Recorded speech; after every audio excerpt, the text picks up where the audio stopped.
Chapter 8, Mishnah 8.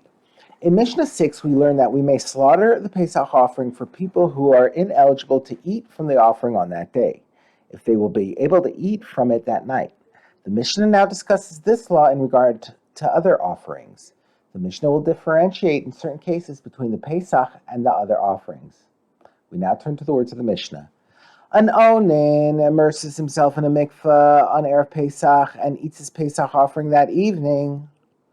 But an onin may not eat from other offerings on the night after a close relative's death because of a rabbinic prohibition.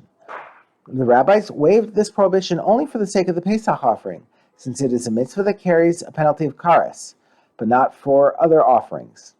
The Mishnah discusses the rule for people who have the rabbinic status of an onin during the daytime. Someone who hears about his deceased relative, i.e., he hears that his relative died sometime before today, or someone who is having his parents' bones gathered for reburial, both of whom have the rabbinic status of onin on that day. He immerses himself in a mikveh and may eat from all offerings on the following night, since even during that day his onin status was only rabbinic, and the rabbis did not extend their prohibition to the following night. If a convert to Judaism converted on Erev Pesach, that is, he was circumcised for the purpose of conversion that day, Beis Shammai say he immerses himself in a mikveh that day to complete the conversion process, and he may then eat his Pesach offering at that night. But Beis Hillel says someone who separates from the foreskin is like someone who separates from a grave.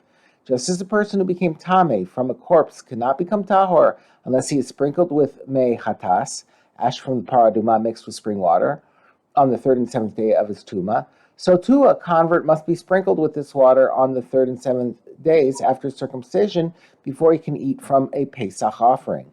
This is because of the concern that he may have come in contact with the corpse shortly before his conversion.